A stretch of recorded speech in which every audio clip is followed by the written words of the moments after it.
Hello students, class 11 chemistry में unit 12 organic chemistry में आज हम लोग एरोमेटिक हाइड्रोकार्बन पढ़ने वाले हैं। अब तक हमने जितने भी पढ़े हाइड्रोकार्बन वो सारे एलिफेटिक हाइड्रोकार्बन हैं।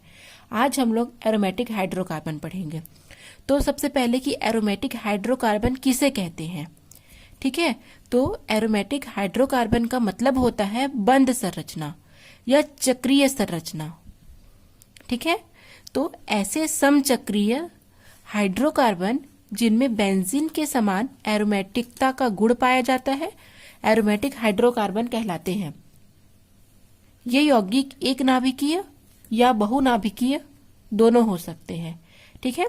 तो जहां भी आपको एरोमेटिक शब्द सुनने को मिले या एरोमेटिक हाइड्रोकार्बन सुनने को मिले तो माइंड में आपके आ जाना चाहिए कि एक बंद श्रृंखला या एक चक्रीय श्रृंखला या बेंजीन रिंग जैसी श्रृंखला, उसे ही हम एरोमेटिक हाइड्रोकार्बन कहेंगे। एलिफेटिक हाइड्रोकार्बन जो चेन स्ट्रक्चर रहते हैं, जो अब तक हमने पढ़े थे, ठीक है। जो पहले के हमने सारे वीडियोस पढ़े थे वो सारे एलिफेटिक हाइड्रोकार्बन है। आज हम जितने पढ़ने वाले हैं वो सारे एरोमेटिक है, अर्थात बेंजीन रिंग या चक्रीय संरचना होती है और ये एक नाभिकीय और बहुनाभिकीय दोनों हो सकती है। आइए एग्जाम्पल से इसको समझते हैं। बेंजीन आप देख सकते हैं बेंजीन में, ठीक है, इस प्रकार से संरचना या इस प्रकार से ना बना करके आप इस प्रकार से भी संरचना बनाएंगे तो कोई गलत नहीं होगा, ठीक है। दो बेंजीन रिंग है, दो बेंजीन है तो डाइफेनिल, यहां पर मैथिल लग गया है तो मैथिल बेंजीन या इसको साधारण नाम में टॉलुइन कहते हैं, ठीक है। साधारण नाम इसका टॉलुइन रखा गया है और चूंकि फर्स्ट पोजीशन ही मैथिल है तो मैथिल बेंजीन इसका नाम है। यहां पर दो मैथिल है, डाइमेथिल बेंजीन, यहां पर तीन है तो ट्राइमेथिल बेंजीन, या इसको अगर लेंगे तो 1 2 3 4 5 6 तो 1 3 5 ट्राइमेथिल बेंजीन, ठीक है। यहां पर 1 2 डाइमेथिल बेंजीन और साधारण नाम में इसे ऑर्थोजाइलिन और इसे हम मेसिटिलिन कहते हैं। ऑर्थोजाइलिन या 1 2 डाइमेथिल बेंजीन, यहाँ पर मेसिटिलिन या 1 3 5 ट्राइमेथिल बेंजीन, इस प्रकार से हम इसका नामकरण कर सकते हैं। ये सब तो यूनिमोलिकुलर है, अर्थात एक नाभिकीय है। यहाँ पर आप देख सकते हैं बहुनाभिकीय, द्विनाभिकीय, बहुनाभिकीय में क्या हो जाएगा, दो मैथिल ग्रुप है, सॉरी दो बेंजीन है तो नेप्थेलिन, तीन है तो एंथ्रासिन और इस प्रकार की है तो फिनेंथ्रिन। तो एक नाभिकीय जितने भी रिंग होते हैं, ठीक है, इस प्रकार के ये सारे रिंग जो एक नाभिकीय होते हैं उसे हम एरिन कहते हैं या एरिल मूलक कहते हैं और फेनिल मूलक भी हम इसी को ही कहते हैं, ठीक है। इसको हम फेनिल भी कहते हैं, इसको हम एरिन मूलक भी कहते हैं,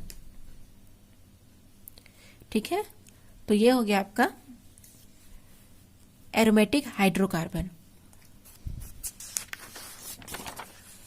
उसके बाद हम लोग एरोमेटिक हाइड्रोकार्बन का नामकरण पढ़ेंगे कि एरोमेटिक हाइड्रोकार्बन का नामकरण किस प्रकार से किया जाता है। तो अभी हमने देखा बहुनाभिकीय और एक नाभिकीय, तो उसी आधार पर हम उसका नामकरण भी डाई ट्राई टेट्रा इस प्रकार से करते हैं। इसके अतिरिक्त बेंजीन में कार्बन परमाणु को 1 से 6 क्रमांक देते हैं। जैसे यहाँ पर आप देख सकते हैं 1 2 3 4 5 6, 1 से लेकर के 6 क्रमांक हम देते हैं। और बेंजीन का जो ये रिंग का जो मध्य में बना है रिंग, इसे हम नाभिक कहते हैं और यदि इसमें कोई एल्किल समूह जुड़ा है तो इसे हम पार्श्व श्रृंखला कहते हैं, ठीक है। बेंजीन में कार्बन परमाणु की अगर गिनती करें तो 1 से लेकर के 6 होती है, इसे नाभिक कहते हैं रिंग को, और इसे हम पार्श्व श्रृंखला कहते हैं जितने भी इसमें एल्किल ग्रुप जुड़े होते हैं उसे। यदि बेंजीन अणु की एक हाइड्रोजन को दूसरा कोई अन्य समूह या कोई क्रियात्मक समूह प्रतिस्थापित कर देता है, अर्थात उसको उसके जगह से हटा देता है, तो उसे हम मोनो प्रतिस्थापी व्युत्पन्न कहते हैं, ठीक है। मान के चलो कोई बेंजीन के स्ट्रक्चर है तो बेंजीन के स्ट्रक्चर में क्या होता है, बेंजीन का सूत्र, ठीक है, सूत्र होता है C6H6। तो एक हाइड्रोजन को यदि निकाल के उसके जगह पर कोई हैलोजन या कोई भी अन्य क्रियात्मक समूह, फिनॉल, कीटोन, कुछ भी हो सकता है, उसे अगर ऐड कर देते हैं तो उसे हम मोनो प्रतिस्थापी व्युत्पन्न कहते हैं, जो केवल एक ही रुपये में प्रदर्शित होती है। क्यों? क्योंकि बेंजीन की 6 हाइड्रोजन समान स्थितियों में पाई जाती है। जैसे यहाँ पर कोई हाइड्रोजन हम Cl ले लिए तो क्या हो जाएगा, C6H5Cl हो जाएगा। एक हाइड्रोजन को क्लोरीन हटा दिया और खुद वहां पर जाकर के ऐड हो गया, तो अब इसका नाम हो जाएगा क्लोरोबेंजीन। ठीक है, बेंजीन हो जाएगा क्लोरो। तो इस प्रकार से बेंजीन की जो 6 हाइड्रोजन होती हैं वो एक समान स्थिति में होती है। ठीक है, जैसे एग्जांपल C6H5X, X किसको कहते हैं, हैलोजन समूह को X से परिभाषित करते हैं। तो X यहाँ पर क्या है, मोनो प्रतिस्थापी समूह कहा जाएगा इसे। ठीक है, उसके अलावा यदि 2 प्रतिस्थापी समूह है और उनमें लगातार 1-2 की स्थिति है तो हम उसे आर्थो नाम देंगे, 1-3 की स्थिति है तो उसे हम मेटा नाम देंगे, और आमने सामने अर्थात 1-4 की स्थिति है तो उसे हम पैरा नाम लिखते हैं। कैसे हो जाएगा ये जो लिखा हुआ है उसको हम इस प्रकार से हम देख सकते हैं। ठीक है, इस प्रकार से यहाँ पर आप देख सकते हैं, अगर गिनती करें तो 1 2 3 4। ठीक है, इस प्रकार से। तो ये जो 1 का पोजीशन है और 4 का पोजीशन है इसे हम क्या कहेंगे, क्योंकि आमने सामने है तो हम इसे पैरा नाम से, ठीक है, P से डिनोट करेंगे। 1-2 की पोजीशन पर है तो इसे आर्थो, 1 और 3 अर्थात एकांतर क्रम में है तो इसे हम मेटा। उसी प्रकार इसको 1 मानेंगे तो 1 2 3 4। ठीक है, तो ये वाला जो पोजीशन होता है इसको हम आर्थो नाम से डिनोट करते हैं, ये वाला पोजीशन को मेटा, और ऊपर नीचे अर्थात आमने सामने को हम पैरा। तो आपको ये बात याद रखनी है, अगर हम बंद स्ट्रक्चर, ठीक है, या एरोमेटिक हाइड्रोकार्बन का नामकरण कर रहे हैं तो 1-2 पर पोजीशन जो होगा वो होगा आर्थो, 3 पर होगा मेटा और 1-4 पर होगा पैरा, अर्थात आर्थो, मेटा और पैरा 3 पोजीशन इसमें पाई जाएंगी। ठीक है, तो ये बातें आपको याद रखनी है। उसके बाद हम अब क्या करेंगे, इसमें हम अब क्रियात्मक समूह के द्वारा, ठीक है, एरोमेटिक हाइड्रोकार्बन का नामकरण करना सीखेंगे। तो सबसे पहले हैलोजन व्युत्पन्न, और हैलोजन को हम X से डिनोट करते हैं। ठीक है, X से। तो ये बेंजीन हो गया। इसमें अगर क्लोरीन हाइड्रोजन लग जाएंगे तो एक क्लोरीन लगा है तो क्लोरोबेंजीन, 2 क्लोरीन लगा है तो, चूंकि ये आर्थो पोजीशन आप देख सकते हैं 1-2 की पोजीशन को ऑर्थो कहते हैं तो ऑर्थो, ठीक है, 1-2 डाई क्लोरोबेंजीन भी लिख सकते हैं या ऑर्थो डाई क्लोरोबेंजीन भी लिख सकते हैं। ये 1-3 पोजीशन है जो कि एकांतर क्रम में है तो 1-3 को मेटा कहेंगे तो मेटा डाई क्लोरोबेंजीन हो जाएगा। ये 1 2 3 4, 1-4 के पोजीशन में है तो 1-4 पैराक्लोरोबेंजीन हो जाएगा। ठीक है, इस प्रकार से हम इसका नामकरण करेंगे।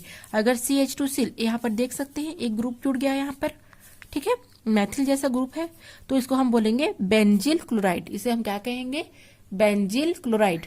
ठीक है, तो इस प्रकार से हैलोजन के लग जाने पर इनके नाम चेंजेस हो जाएंगे।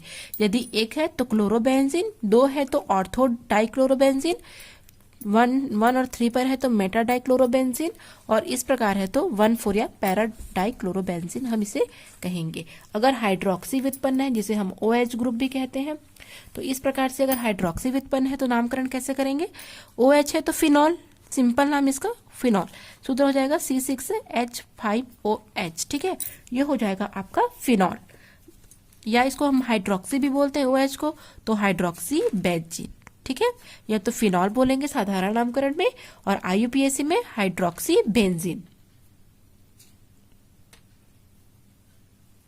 उसके बाद ये मैथिल ग्रुप जुड़ गया है तो जहां से क्रियात्मक समूह होते हैं वहां से हम इसको नामकरण करते हैं। ठीक है, तो या तो इसको हम ऑर्थोक्रिसॉल कहेंगे साधारण नाम में, क्या बोलेंगे, ऑर्थोक्रिसॉल। IUPAC में 2 मैथिल क्या हो जाएगा, हाइड्रोक्सी बेंजीन। ठीक है, इसे 1 मैथिल नहीं बोलेंगे। ठीक है, जहां से OH ग्रुप रहेगा क्रियात्मक समूह पास पड़े वहां से हमको नेमिंग करना है। तो 2 पर आएगा मैथिल तो 2 मैथिल हाइड्रोक्सी बेंजीन। यहाँ पर 1 2 3।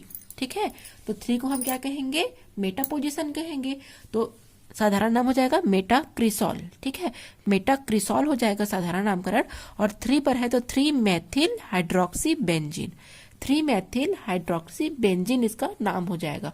जहां से क्रियात्मक समूह स्टार्ट है वहां को 1 देना है, 2 देना है, फिर 3 देना है। तो 3 मैथिल हाइड्रोक्सी, और ये पूरा को बोलेंगे हम बेंजीन, और साधारण नामकरण में मेटा क्रिसॉल। इस प्रकार से स्ट्रक्चर है। तो इसको हम 1 बोलेंगे क्योंकि क्रियात्मक समूह है। ये 2, ये 3 और 4 और 1, 4 के पोजीशन को क्या बोलते हैं? पैरा बोलते हैं। तो पैरा क्रिसॉल हो जाएगा साधारण नामकरण। IUPAC में 4 मैथिल हाइड्रोक्सीबेंजीन, ठीक है, 4 मैथिल हाइड्रोक्सीबेंजीन। इस प्रकार से इसका नामकरण हम करेंगे, ठीक है। फिनॉल या हाइड्रोक्सीबेंजीन, 2 मैथिल हाइड्रोक्सीबेंजीन या ऑर्थोक्रिसॉल, 3 मैथिल हाइड्रोक्सीबेंजीन या मेटाक्रिसॉल, 4 मैथिल हाइड्रोक्सीबेंजीन या पैराक्रिसॉल। इस प्रकार से इसका हम नामकरण करेंगे। उसके बाद और ग्रुप देखते हैं। नाइट्रो या एमिनो व्युत्पन्न है तो नाइट्रो या एमिनो व्युत्पन्न है तो नाइट्रो है तो नाइट्रोबेंजीन, ठीक है, सिंपल है बहुत। बेंजीन तो आपको हर हाल में लिखना ही है। क्योंकि नाइट्रो है तो नाइट्रोबेंजीन, यहाँ पर 2 है तो ठीक है, वो भी कौन से पोजीशन पर है? 1, 2, 3 मतलब मेटा के पोजीशन पर है तो मेटा डाई नाइट्रोबेंजीन, ठीक है। 1, 3 है तो मेटा डाई नाइट्रोबेंजीन। या अगर आपको मेटा नहीं लिखना है तो 1, 3, ठीक है, 1, 3 डाई नाइट्रोबेंजीन। इस प्रकार से आप लिख सकते हैं अगर नाइट्रो ग्रुप जुड़ा होगा तो। यदि एमिनो व्युत्पन्न होंगे तो एनिलीन हो जाएगा, ठीक है, साधारण नामकरण में एनिलीन या एमिनोबेंजीन, एनिलीन या एमिनोबेंजीन बोलेंगे। इस प्रकार से है तो पैरा पोजीशन पर आप देख सकते हैं तो पैरा डाई एमीन, ठीक है, डाई एमीन लिखेंगे या फेनिलीन, साधारण नामकरण में फेनिलीन लिखेंगे या 1, 4 डाई एमिनोबेंजीन, ठीक है, डाई एमिनोबेंजीन ये लिखेंगे, ठीक है। क्लियर हुआ?